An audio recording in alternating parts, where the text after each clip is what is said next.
¿Qué es hemólisis? Destrucción de los eritrocitos. Aquí ya no falla la médula está muy bien, porque aquí hay destrucción de los eritrocitos. Son anemias debidas al incremento de la destrucción de los eritrocitos. ¿Cuánto vive un eritrocito? ¿Cuánto? Seguro, ni más ni menos. Es el promedio, ¿no es cierto? Es el promedio. Cuando un eritrocito está bien, está fuerte, tiene buena membrana, tiene buena hemoglobina. Anemias hemolíticas, ¿de acuerdo? Muy bien. Son anemias debidas al incremento de la destrucción de los eritrocitos. Pueden ser hereditarias o adquiridas, intercorpusculares o extracorpusculares, intravasculares o extravasculares, agudas o crónicas, leves o severas. Se pueden clasificar de diversas maneras. Ayúdenme con esto. El paciente con anemia hemolítica es un paciente que tiene destrucción de los glóbulos rojos. Si yo, por cualquier causa, destruyo los glóbulos rojos, ¿qué pasa con su médula ósea? ¿Se queda durmiendo? ¿Qué hace? Compensa. ¿Cómo se compensa? Produce más. ¿Cuál es el indicador de mayor producción de células hematopoyéticas? ¿Los? ¿El reticulocito? ¿De acuerdo? ¿Hay anemia hemolítica con reticulocito bajo o ausente? No. Diferenciemos ese concepto. La destrucción del glóbulo rojo puede ser congénito, porque hay un defecto en la membrana. Ese eritrocito tiene un defecto en su membrana. Por tanto, la esferocitosis, la eritrocitosis son formas de anemias hemolíticas congénitas, en la cual, por defecto de la membrana, ese eritrocito se destruye más rápidamente. Imagínense el eritrocito, toda la flexibilidad que tiene que pasar para pasar por los microcapilares. Esta anemia hemolítica puede ser por alteración de la globina, cuando hay un defecto cuantitativo en la talasemia, en la hemoglobina H, en la hemoglobina baja, o en sus cadenas beta, en la talasemia mayor, talasemia menor. Los que tienen estos trastornos en la hemoglobina tienen riesgo de anemia. O también puede ser cuando hay un déficit enzimático de la vía glicolítica o de las ketosas. Vamos a ver más adelante. Pero también las anemias hemolíticas pueden ser adquiridas por trastornos inmunológicos, por presencia de autoanticuerpos IgG, de anticuerpos calientes IgG, de anticuerpos fríos, por inmunocomplejos, o adquirido de causa no inmune, por angiopatías, en la púrpura trombocitopénica trombótica, en el síndrome urémico hemolítico, en la hipertensión maligna, la coagulación intravascular diseminada, en asociación con neoplasias, o angiopatía macrovascular, como los pacientes que tienen válvulas. Puede ser no inmune producida por hiperesteroidismo o daño corpuscular. Entonces vamos a ver esto, por favor revisen, les va a dar una idea bien interesante. Hay un montón de causas de anemia hemolítica, cuando pueden ser extravasculares o intravasculares. Las extravasculares pueden ser cuando hay defecto intrínseco, ¿no es cierto?, en los células, ¿no?, los glóbulos rojos, cuando hay deficiencias enzimáticas como la deficiencia de glucosa 6-fosfato de hidrogenasa o la piruvatoquinasa, hemoglobinopatías, citocelamenia, las talasemias, hemoglobinas inestables, cuando hay defectos en la membrana, esferocitosis, eritrocitosis hereditaria, cuando hay efectos extrínsecos, enfermedades hepáticas, el hiperesplenismo, aceleran la destrucción de los glóbulos rojos. Infecciones, Bartonella, Babesia, malaria, son infecciones que van a dañar y van a producir hemólisis en los glóbulos rojos. Agentes oxidantes, la dapsona, los nitritos, la anilina pueden producir oxidación y daño, ¿no es cierto?, de los glóbulos rojos y mayor hemólisis. Sustancias como el cobre, ¿no es cierto?, picaduras de insectos pueden producir también hemólisis. Enfermedades autoinmunes, ¿no es cierto?, por anticuerpos fríos o anticuerpos calientes, fármacos, ¿no es cierto?, cuando hay infusión de globulina inmune intravenosa, pueden generar hemólisis, ¿no es cierto?, la destrucción más rápida de los glóbulos rojos. Pero también hay causas intravasculares, las anemias hemolíticas microangiopáticas, las reacciones transfusionales, las infecciones infecciones por clostridio, la sepsis por clostridio, la malaria severa, la hemoglobinuria paroxística nocturna, las enfermedades por aglutininas frías, hemoglobinuria paroxística nocturna, luego de infusión de, digamos, globulina inmune, ¿no?, de sustancias hipotónicas, de picaduras, ¿no?, de sustancias oxidantes. Entonces vamos a desarrollar esto. La manifestación clínica. Ahora, ustedes se van a reír, pero el paciente no viene al doctor Rico porque yo tengo una anemia hemolítica de causa inmune, ¿no?, muscular. No, el paciente viene porque está enfermo. Síntomas de anemia. Ojo, hay gente que viene muy campante, tiene anemia y en teoría tiene una anemia compensada. En el Rebalián, en este último año hemos visto un paciente con 3 de hemoglobina y otro con 2.5 de hemoglobina. Los peruanos somos súper resistentes hasta lo último, ya cuando ya se están peleando el oxígeno, 2 eritrocitos, ahí van al médico. Síntomas de anemia. Pero es una anemia, si es una hemólisis severa, sería una anemia de presentación rápida. No les voy a decir que ustedes son genios en anemias, cansancio, astenia, palidez, etc. Pero esta es una anemia que tiene ictericia. ¿Por qué? ¿Ah? Por la hemólisis. ¿Qué pasa? ¿Por qué se da la hemólisis? La bilirrubina se levanta, se impregna. ¿Bilirrubina directa o indirecta? Indirecta. Entonces, si usted tiene una anemia con ictericia, piensa en hemólisis. Pero además hay pigmentación de la orina. ¿Por qué? Por la bilirrubina, te va a dar bilirrubininógeno, ¿no es cierto? Hay esplenomegalia, hepatomegalia, y pueden haber, cuando hay anemias hemolíticas muy severas, trastornos esqueléticos. Y usted encontrará un paciente con palidez e ictericia. El paciente que tiene palidez e ictericia, ojo, tiene una anemia hemolítica. El paciente tendrá un hígado y un vaso grande, una esplenomegalia. El nivel de hemoglobina, si la hemólisis es pequeña, el organismo, la médula, se puede compensar. Puede haber hemólisis sin anemia, pero igual los reticulocitos están altos. Pero generalmente, jóvenes, hay hemoglobina disminuida, ¿no es cierto? ¿Cómo está el volumen corpuscular medio o la concentración de hemoglobina corpuscular media? Generalmente está aumentada. ¿Por qué? Cuando hay rápida producción de glóbulos rojos, se elevan los reticulocitos y los glóbulos tienden a ser más grandes, ¿no? Hasta luego. Los reticulocitos están siempre incrementados, ¿no es cierto? Los reticulocitos están incrementados. ¿Qué te habla la reticulocitosis? Que tienes una buena respuesta de tu médula. Yo a un adulto mayor le doy, pensando que es una anemia, tiene una amiloisplasia, le doy tratamiento con hierro y nunca mejora, porque no va a mejorar. El tratamiento no es con hierro.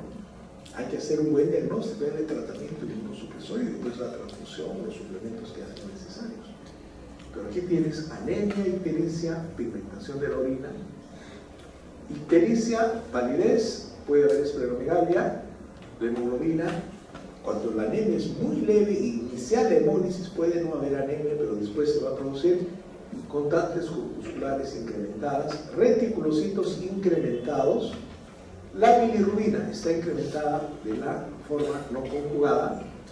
La deshidrogenasa láctica se eleva, sobre todo hasta 10 veces lo normal en hemólisis intravasculares, y la aptoglobina. ¿Cuál es el perfil de una anemia ferropénica? Anemia microcítica, hipocrómica, con hierro bajo, ¿no es cierto? ¿Y cuál es el perfil de una anemia macrocítica o megaloblástica? Anemia con componentes corpusculares elevados, volumen corporal medio más de 100 y con un déficit de vitamina B12 o ácido fólico, ¿no? Pero cuando hablamos de anemia aplásica, pancitopenia, médula ósea con grasa. Cuando hablamos de una anemia hemolítica, tengan imaginación. Ven esta, bueno, no sé si es hombre o mujer, pero vamos a pensar que es mujer. Asuman que tiene palidez. He tratado con el Photoshop de hacerlo, pero Usted tiene ictericia, ¿no es cierto? Tiene ictericia. Ahora, muchos de nosotros de repente tenemos las conjuntivas un poquito, como dicen, ¿no? Las conjuntivas latinas un poquito sucias. No. Pero ojo, esta ictericia, ¿cómo se transmite? ¿Cómo se representa en la orina? Tiene coluria, pues. Por eso hay que preguntar cuál es el color de la orina. El paciente tiene una anemia con un volumen corpuscular medio generalmente elevado con reticulocitosis. Ahí está la clave. Tiene anemia, 1 punto, tiene ictericia, 2 puntos, tiene volumen corpuscular medio, 3 puntos, tiene reticulocitosis, deshidrogenasa láctica incrementada, aspartato, aminotransferasa o la transaminasa, el cambio de acética elevada, bilirrubina indirecta incrementada, aptoglobina reducida o nula, aptoglobina, urobilinógeno en orina y ese es incrementado y esferocitosis en sangre periférica.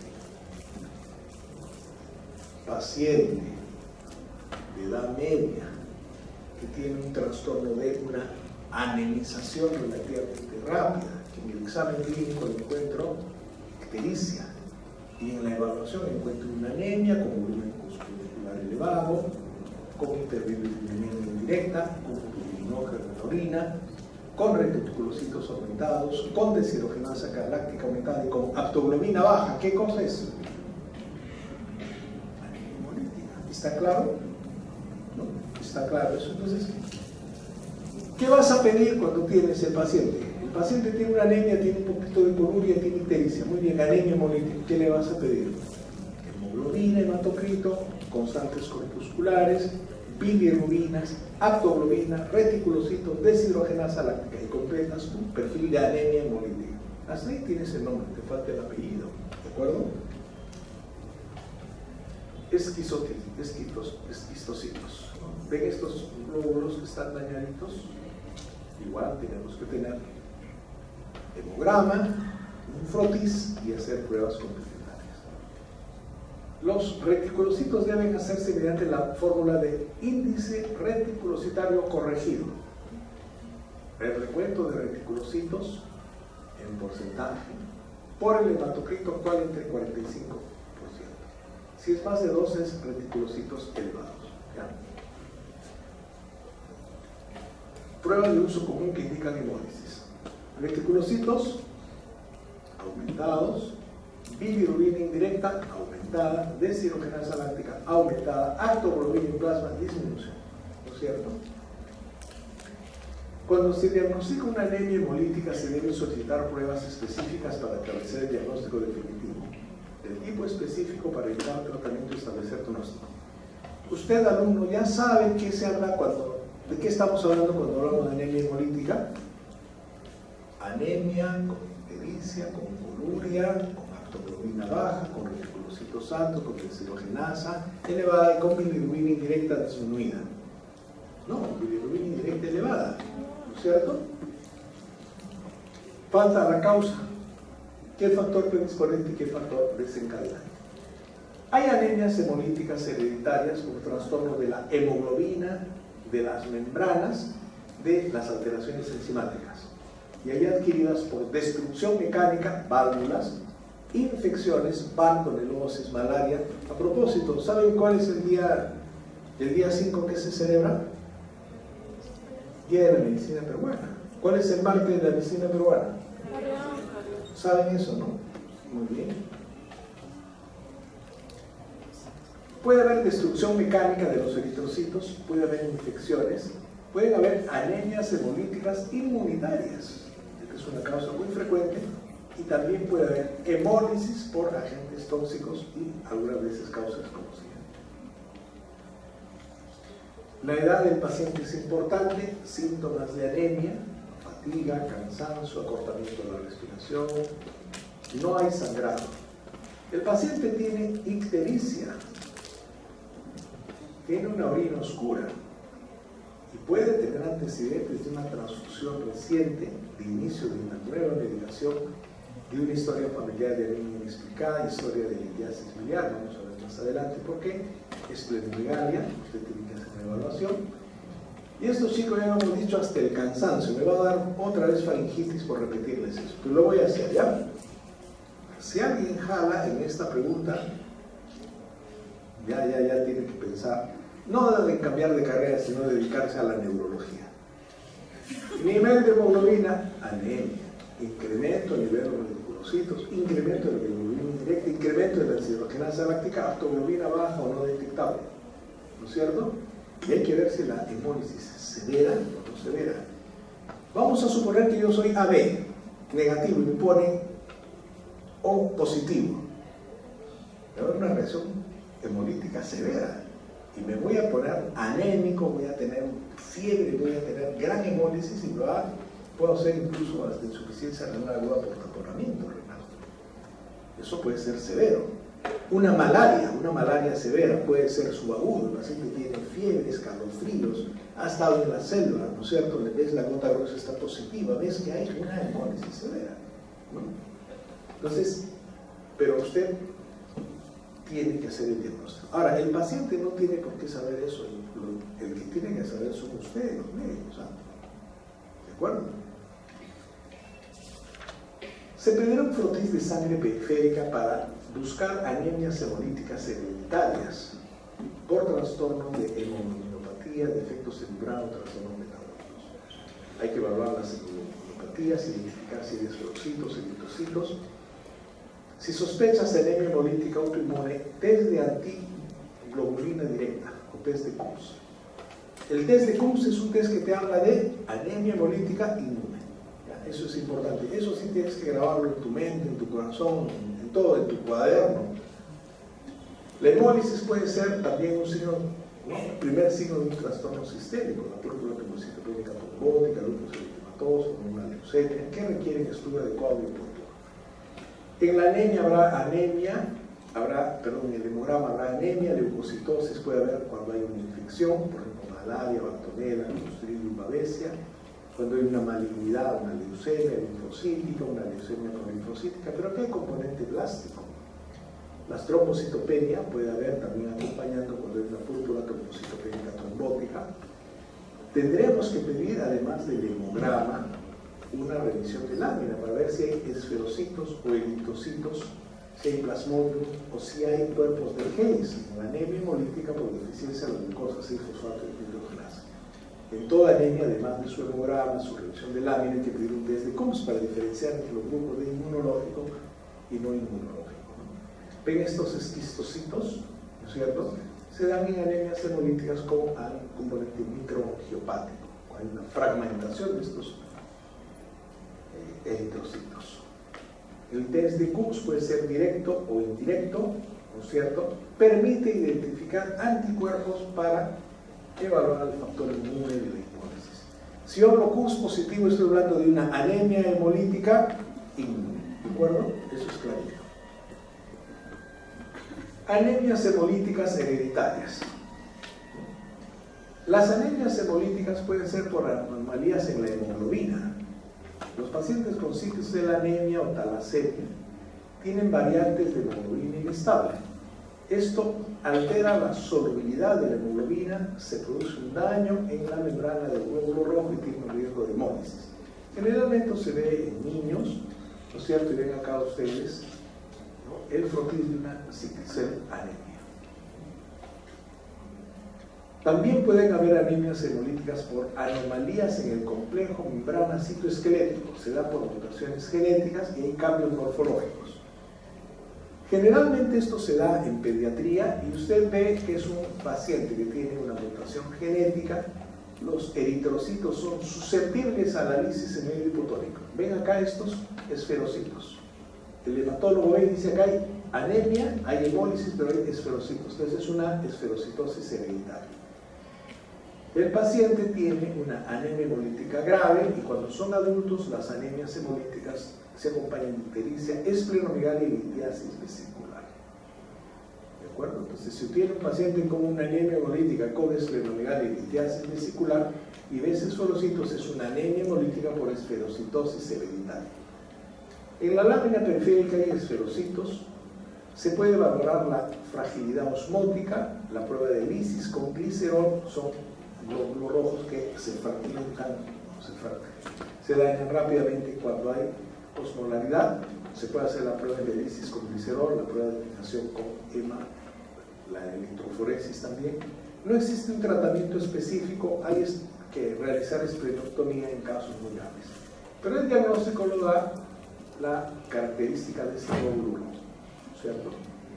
Si usted tiene un paciente, un niñito con una anemia hemolítica, ya sabe usted lo que es una anemia hemolítica grave, y encuentra esto, es una esferocitosis. Pero soy un adulto que tiene una anemia crónica y hemolítica y además ha tenido esplenomegalia, tiene cálculos vesiculares y tiene esferocitos, es una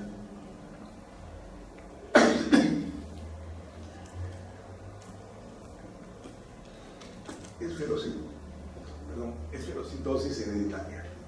Eliptocitosis. Esta anemia hemolítica se da en niños, hay mutaciones genéticas. La clínica es semejante, es una anemia hemolítica severa. En la lámina, ¿qué cosa hay? Estos eliptocitos. Obviamente cualquiera no puede hacer diagnóstico, usted tiene una acreditación en patología y los patólogos y los citólogos, los hematólogos se especializan en esto también. La lámina hay eliptocitos, no hay un tratamiento específico en casos graves de esplenectomía. La estomatocitosis hereditaria es también una anemia hemolítica rara por herencia autosómica dominante y mutaciones genéticas y se altera, o sea, hay una alteración en el transportador catiónico que produce incremento del sodio, reducción del potasio intereritrocitario. El paciente tiene hemólisis leve, hay hipercalemia y en la lámina se encuentran estos estomatocitos. No hay tratamiento específico y en estos casos no se debe hacer esplenectomía.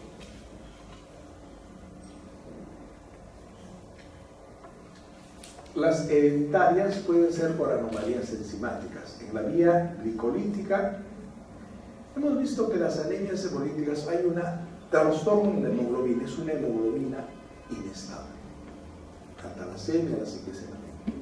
No es el daño en la hemoglobina, es el daño en la membrana, uno sobre eritrocitos, esferocitosis, otros son eritrocitos, etc. Pero aquí ya se está alterando la vía metabólica. Hay anomalías en la vía glicolítica por deficiencia de la piruvato-cinesa y no, deficiencia de la glucosa 6-fosfato deshidrogenasa. La anomalía en la vía glicolítica es rara, se da uno en 10.000, es un recién nacido con ictericia neonatal. A veces se severa, hay que darle soporte transfusional y el tratamiento es el trasplante de la médula ósea de un hermano que tenga piruvato quinasa normal. La deficiencia de la piruvato quinasa hace que se destruya más rápidamente el glóbulo rojo. La anemia hemolítica por deficiencia de la glucosa 6-fosfato deshidrogenasa, la glucosa 6-fosfato deshidrogenasa es una enzima de mantenimiento fundamental para el metabolismo de la óseo, reducción de las células aerobias, especialmente eritrocitos. Si alguien tiene una mutación genética ligada al cromosoma X y tiene anomalía en el metabolismo de la glucosa 6-fosfato deshidrogenasa, puede tener riesgo de anemia hemolítica. El mayor porcentaje de personas es asintomática, ¿no es cierto? Pero se presenta la anemia hemolítica cuando se exponen a sustancias oxidativas, ¿de acuerdo? El paciente tiene una ictericia neonatal pronunciada cuando se acompaña de prematuridad, infecciones o exposición a medicamentos. Hay niños que desarrollan anemia hemolítica cuando están expuestos a bolitas de naftalina. Los pediatras expertos, los hematólogos expertos han hallado que son porque tienen deficiencia de la glucosa 6-fosfato deshidrogenasa, ¿no es cierto? En los adultos, el paciente tiene una anemia hemolítica que se desencadena por exposición a agentes infecciosos o medicamentos con riesgo de insuficiencia renal. El paciente tiene una anemia, una deshidrogenasa elevada, una aptoglobina baja. En la lámina hay esferocitos, células vacuoladas y cuerpos de genes. ¿De acuerdo? Hay una prueba para evaluar un test de la predisposición, ¿no?, a la deficiencia de glucosa 6-fosfato deshidrogenasa. Y aquí ven los cuerpos de Higgs, ¿no es cierto? Los cuerpos de Higgs. Las anemias hemolíticas adquiridas pueden ser por destrucción mecánica de los eritrocitos, infecciones autoinmunitarias, agentes tóxicos o fármacos o hemólisis intravascular. La destrucción mecánica de los eritrocitos, la hemoglobinuria de la marcha. Si usted hace una marcha de 20, 30 kilómetros sin estar entrenado, puedes hacer destrucción mecánica de eritrocitos. Puedes hacer una leve anemia hemolítica, así que hay que estar preparados. Puede haber una microangiopática, ¿no es cierto?, que está asociada a prótesis valvular cardíaca. Los pacientes que tienen prótesis mecánicas, sobre todo las antiguas, esas de metal, hacían muchas veces anemias hemolíticas microangiopáticas. Y aquí ves las causas de la fragmentación de las células de los eritrocitos. La anemia hemolítica puede estar en infecciones, sí, el paludismo. El paludismo te da una anemia hemolítica. La Escherichia coli, que produce la toxina Shiga, puede darte una anemia hemolítica asociada a lo que se llama síndrome urémico hemolítico. La sepsis por Clostridium perfringens te puede dar una anemia hemolítica, la endocarditis bacteriana te puede dar una anemia hemolítica, el micoplasma te puede dar una anemia hemolítica y los virus. Generalmente son procesos de anemia hemolítica posteriores o asociados a paludismo, una infección digestiva generalmente por E. coli, una sepsis, un endocarditis, un micoplasma o un virus. Entonces tú tienes que pensar en el contexto de un síndrome general infeccioso, febril. La anemia hemolítica puede estar asociada. En la malaria, ven acá la infestación de estos parásitos y luego la lisis. En la bartonellosis, la enfermedad de Carrión, hay una fase verrucosa, ¿no es cierto? El paciente tiene estos verrucomas y también hay una infestación de los glóbulos rojos por la bartonellosis. Hay una manifestación cutánea y también una manifestación de anemia hemolítica. Carrión nos va a disculpar que hayamos pasado tan rápido toda su información, pero la clase tiene que seguir. Las inmunitarias. En las infecciones, ¿qué pueden producir? Micoplasma, los cuadros virales, la bartonellosis, la malaria. Si a usted le pregunta cuáles son las principales infecciones que se asocian a anemia hemolítica, malaria, bartonellosis, micoplasma, ¿no es cierto? Las inmunitarias. Los mecanismos son la producción de autoanticuerpos dirigidos contra los eritrocitos. También pueden ser anemias hemolíticas inmunitarias cuando los anticuerpos se producen contra sustancias, algunos fármacos, ¿no es cierto? Dos tipos de anticuerpos, los anticuerpos fríos, los anticuerpos calientes. La anemia hemolítica inmune puede ser primaria o secundaria. Secundaria de infecciones, neoplasias, otros trastornos fármacos. Acá hay una clasificación donde se da énfasis en los anticuerpos fríos, anticuerpos calientes, ¿no es cierto? Anticuerpos fríos y anticuerpos calientes, ¿no? En las anemias hemolíticas inmunitarias, el eritrocito es rodeado por un autoanticuerpo. Se conforma el complejo antígeno-anticuerpo, se activa el complemento, se produce hemólisis, y esta hemólisis especialmente en el vaso, en el hígado y en la médula ósea. La hemólisis puede ser intra o extravascular. Pregunto, en este paciente, ¿cómo estará? Anemia hemolítica inmunitaria. ¿Positivo o negativo? Positivo. ¿Cómo es anemia hemolítica inmunitaria? Los pacientes generalmente se presentan graves con hemólisis severas, con ictericia, puede haber esplenomegalia, hemoglobinuria, y la antiglobulina es positiva, el test de CUS es positivo. Las primarias se asocian a trombocitopenias autoinmunitarias, como síndrome de Evans. Las secundarias pueden estar asociadas a lupus, a la leucemia linfocítica crónica, a linfomas, infecciones. El tratamiento, esto es importante, cuando usted tiene un paciente con anemia hemolítica CUS positivo, tienes que pensar en corticoides. Prednisona, miligramo por kilo. Cuando son refractarios se utilizan el rituximab, los inmunosupresores o trasplante de eritroblastos autónomos, ¿no es cierto? Las anemias hemolíticas inmunes adquiridas pueden ser, ¿no es cierto?, por anticuerpos fríos o por anticuerpos calientes. Los anticuerpos fríos son de IgM y los anticuerpos calientes IgG, ¿no? Y ven una serie de enfermedades asociadas por anticuerpos fríos, ¿no es cierto? Virus de Epstein-Barr, citomegalovirus, infecciones por micoplasma, ¿no es cierto? Fowman, con la anemia de Waldenstone, ¿no? Anticuerpos calientes, el HIV, algunos cuadros virales o postvaccinales, el lupus eritematoso, otras enfermedades malignas, enfermedades inflamatorias crónicas, etc. Pero esto poco a poco, jóvenes, tenemos que ir viendo. Lo fundamental es que usted no se le escape que este paciente tiene una anemia hemolítica, un positivo, que podremos evaluar si tiene IgM, anticuerpos, ¿no?, fríos, o IgG, anticuerpos calientes. La hemoglobinuria paroxística nocturna es una anemia hemolítica crónica. Adquirida sujeta a exacerbaciones, el paciente tiene hemoglobinuria paroxística nocturna, es decir, hemólisis, pancitopenia, tendencia a la formación de trombos, ¿no? Es una anomalía intrínseca de los eritrocitos que los vuelve muy susceptibles al complemento. La historia clínica por lo general describe que el paciente dice que ha miccionado sangre, no ha orinado sangre, sino ha hecho una hemoglobinuria, ¿no es cierto? ¿Por qué? Porque ha hecho hemólisis paroxística. El paciente viene, dice, ha miccionado sangre, tiene anemia, tiene trombocitopenia y o puede tener neutropenia. Pero generalmente la hemoglobinuria paroxística nocturna tiene, además de la anemia, trombocitopenia.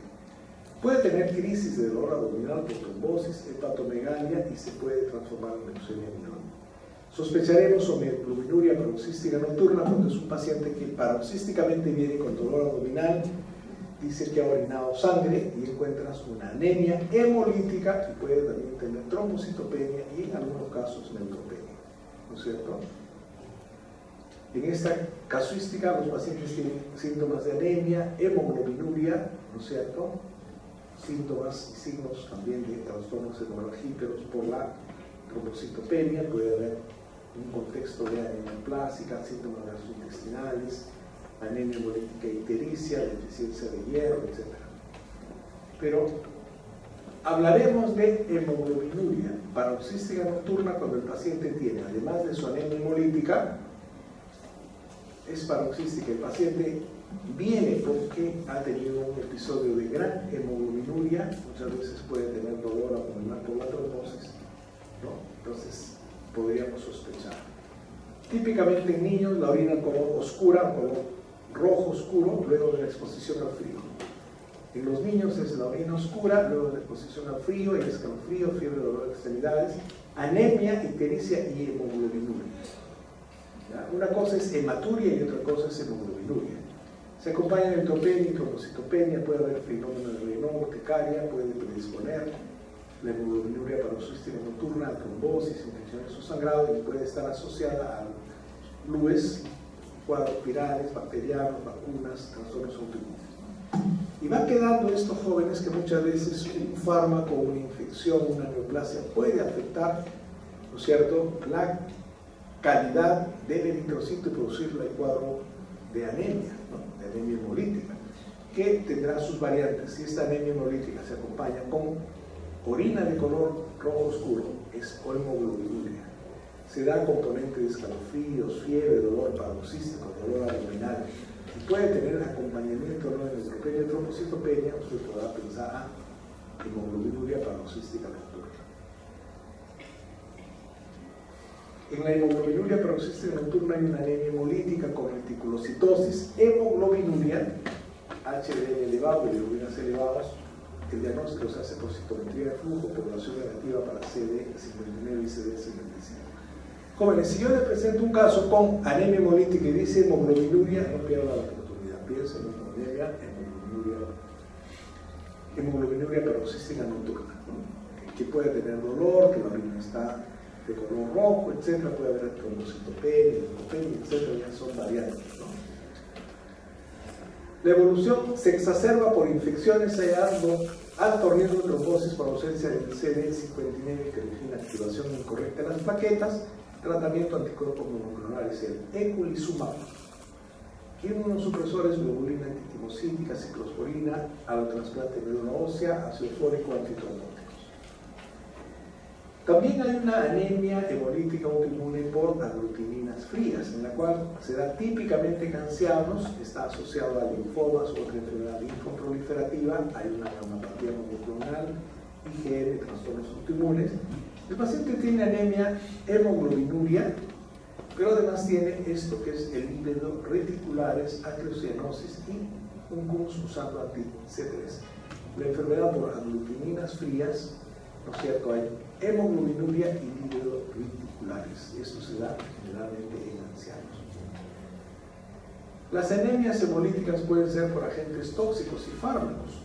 Pueden producir anemia hemolítica por su alta capacidad oxidativa, el oxígeno hiperbárico, los nitratos, los cloratos, el azul del etileno, la danzona, el cisplatino, los compuestos cíclicos, el cobre, el plomo de fármacos, venenos de serpientes, cobras, víboras y arácnidos. Todos estos pueden producir hemólisis. Hay una larga lista de fármacos que te pueden producir anemia hemolítica.